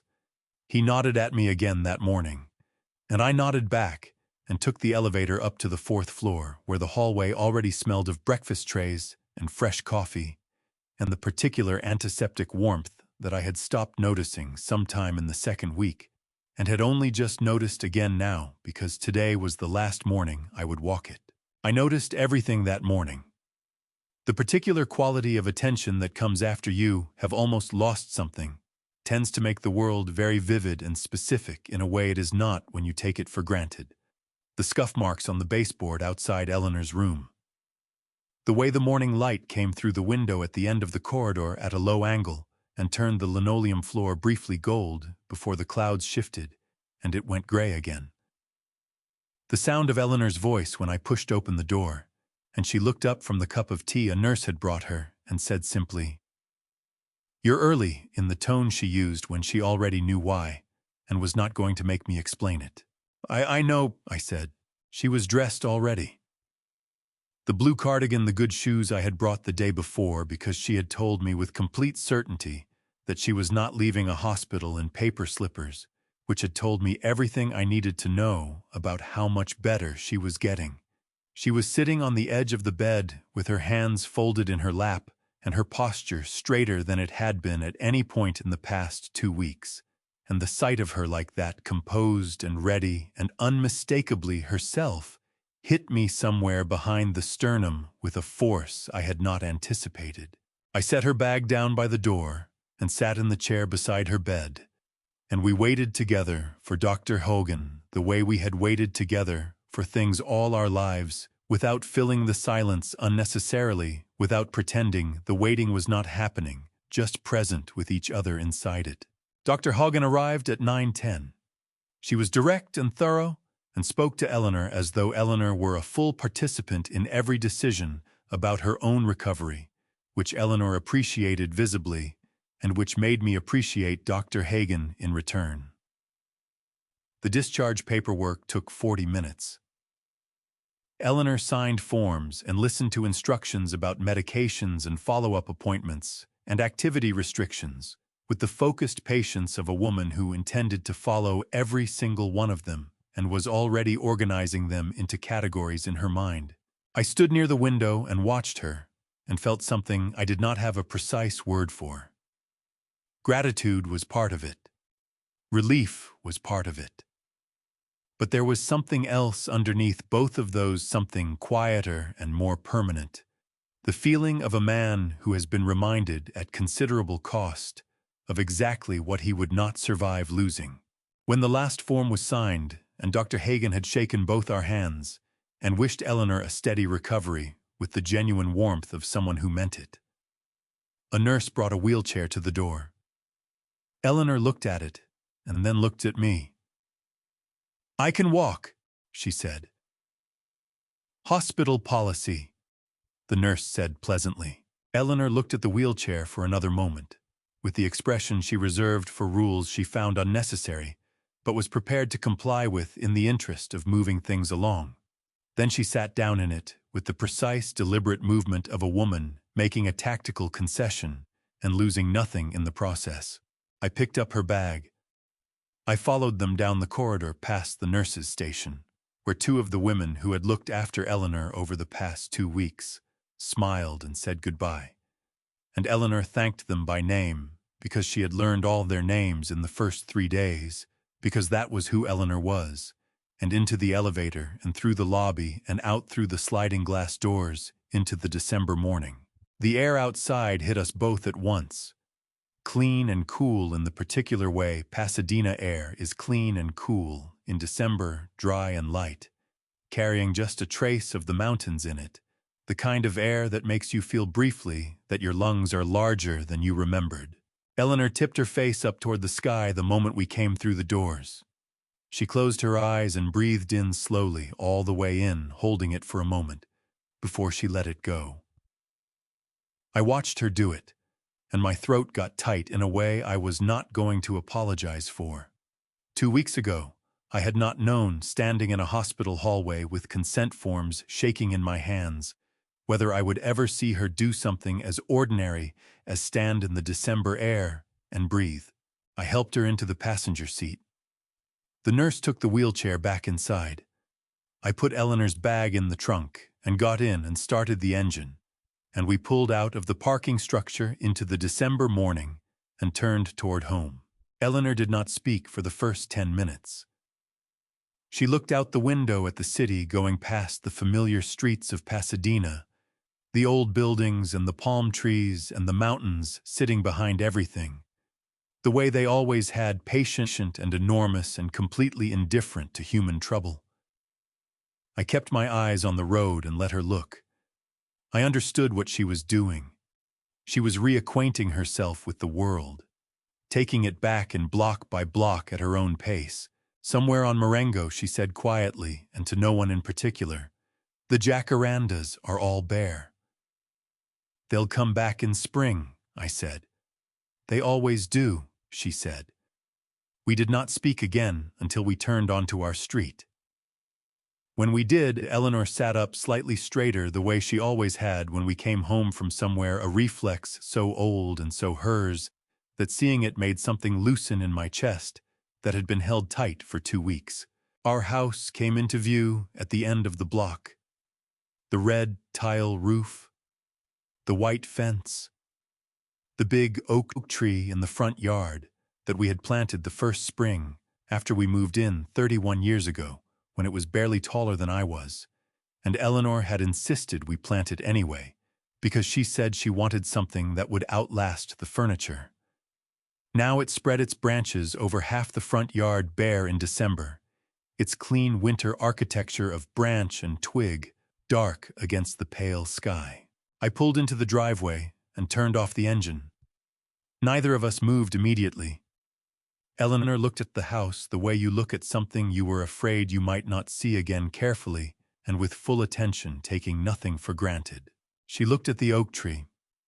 She looked at the front door, which I had painted 2 summers ago at her request, and had done badly enough that she had very gently suggested we hire someone next time, a conversation I would now cheerfully have every year for the rest of my life. Then she reached over and put her hand over mine where it rested on the steering wheel. "Do you have any regrets?" she asked. I looked at our house. I looked at the oak tree. I looked at Eleanor's hand on mine, thinner than it had been a month ago, but warm and steady, and there. "I regret that we didn't see who Daniel was becoming sooner," I said. "I wish we had caught it earlier. I wish it hadn't cost us what it cost us to find out." I turned my hand over and held hers. "But I don't regret stopping it. Not for a second." Eleanor looked at me for a long moment. Her eyes were bright in the December light, and she was not crying, but she was close, and so was I, and neither of us looked away. "Good," she said. "Neither do I." She squeezed my hand once. Then she reached for the door handle, and I got out and came around to her side and offered my arm, and she took it, and we walked together up the front path toward the door of the house we had built our lives in, under the bare branches of the oak tree we had planted together 31 years ago. The door opened. The house was warm inside. It smelled like home. That was enough. That was everything. There are things that money can fix. I know this because I have spent 60 years watching money fix things. Broken roofs, failed businesses, medical bills that would have destroyed a family without the right insurance. The particular desperation of a young couple who cannot make a down payment on the life they are trying to build. Money is a tool, and like any tool, it does what it is capable of doing and nothing more. There are things money cannot fix. Trust is one of them. Not because trust is too fragile for money to handle, but because trust is not a material thing at all. It is not a broken window or a leaking pipe. You cannot measure the damage in dollars, and you cannot repair it with a check, and you cannot determine from the outside when it has been restored, because the only person who can make that determination is the one who held it in the first place. I thought about this on a Thursday evening in December, sitting in the living room of the house Eleanor and I had shared for 31 years. She was in the chair across from me with a book open in her lap, and her reading glasses on her nose, and a cup of tea cooling on the side table beside her. The oak tree outside the window was bare and still in the winter dark. The house was warm. We did not know what would happen with Daniel. That is the truth of it. The plain, unglamorous truth that does not make for a satisfying ending, but is the only honest one available. He had called once, 2 weeks after he left the hospital room. He had not asked for anything. He had said he was working with his attorney and that he wanted us to know he understood why we had done what we did. He had said he was sorry again, and this time the apology had been shorter and quieter, which made it feel more real. I had thanked him for calling. We had said goodbye. The call had lasted 4 minutes. 4 minutes was not enough to rebuild anything, but it was something. And something at 60 years old is what you learn to work with. I had spent 34 years making sure Daniel never had to stand entirely on his own. I had done it out of love. I want to be clear about that, because the love was real, every bit of it, and I do not regret the love. But somewhere in all that showing up, all that catching and steadying and solving, I had taught him something I had not meant to teach. I had taught him that there was always a net, that no matter what he dropped, something would catch it, that the distance between his choices and their consequences was something that could be managed, adjusted, softened by someone who loved him enough to take the weight. He had been wrong about that. I had made him wrong about it for 34 years, and then life had made him right, and the correction had been expensive for everyone involved. I did not think it was too late for him. I want to say that clearly. I am 60 years old, and I have seen people do harder things than what Daniel had ahead of him. I have seen men walk away from wreckage of their own making and build something better in the space where it had been. It is possible. It requires honesty and time, and the willingness to be accountable to people who have every reason not to forgive you. And it is not comfortable, and it is not fast, but it is possible. Whether Daniel would do it, that I did not know. That was his to answer. Eleanor turned a page. The small sound of it in the quiet room was one of the most beautiful things I had heard in a long time. I thought about that night in the hospital hallway. The plastic chair, the fluorescent lights, the phone going dark after Daniel hung up. I had sat there in the cold light of that corridor and felt something settle inside me, quiet and permanent, the way foundations settle after long rain. Not anger, not defeat, just a clarity that had not been there before. The people who leave you in the cold have already told you who they are. Not who they were, not who they might become, who they are right now in the moment that counts. What you do with that information is your choice. You can wait for them to be different. You can make excuses for the temperature. You can tell yourself the cold is not that cold. Or you can see it clearly and protect what needs protecting and love people in the way that is actually honest, rather than the way that is merely comfortable. That is what Eleanor had been doing all along, setting her phone to record in a quiet living room, printing bank statements at the kitchen table at 11 o'clock at night, sealing a brown envelope and trusting a good friend to deliver it at the right moment. She looked up from her book. "You're staring at me," she said. I know," I said. "Is something wrong?" "No," I said. "Nothing is wrong." She studied me for a moment over the top of her reading glasses, with the particular look she reserved for when she suspected I was being sentimental and would not admit it. Then she went back to her book. I looked at the oak tree outside the dark window. Bare branches against a December sky. 31 years of weather, 31 years of November leaves on the driveway that I complained about, and she said were worth it. She had always been right about that. She was usually right about the things that mattered. I reached over and picked up my own book from the side table, and I opened it, and I sat in the warm house with my wife across from me, and read until the words started to blur, and the evening went quiet and still around us. It was enough. It was more than enough. I understood finally exactly what I had been working toward all along without knowing it. Not the resolution of every problem, not the answer to every question, not even the certainty that everything would be all right. Just this. The warm room, the bare tree, the sound of Eleanor turning a page, the knowledge that what we had built together was still standing. I am 60 years old, and I will tell you what this season of my life taught me. Love is not a shield. Love is not a net you hang beneath someone so they never have to feel the weight of their own choices. I learned that the hard way, and I believe God put Eleanor in my life because she already knew it long before I was willing to see it. Do not make my mistake. Do not let the people you love confuse your patience for permission. Real revenge in family stories does not arrive with noise. It arrives quietly, a folder placed on a table, a phone call made calmly, a door that simply stops opening. Family drama is not anger. It is clarity.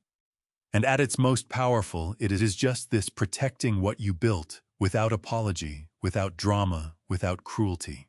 My personal belief is simple. You cannot love someone into becoming honest. But you can stop making it comfortable for them to be dishonest. That is not coldness. That is the most truthful form of love I know. If this story reached you, leave a comment, share it with someone who needs it, and subscribe so you never miss a story like this one. Family drama revenge has many faces. We explore all of them here. Thank you for staying until the very end. It genuinely means everything. Stories on this channel include fictional elements built for educational purposes. If this content is not for you, we respect that completely. Please find what speaks to your heart elsewhere.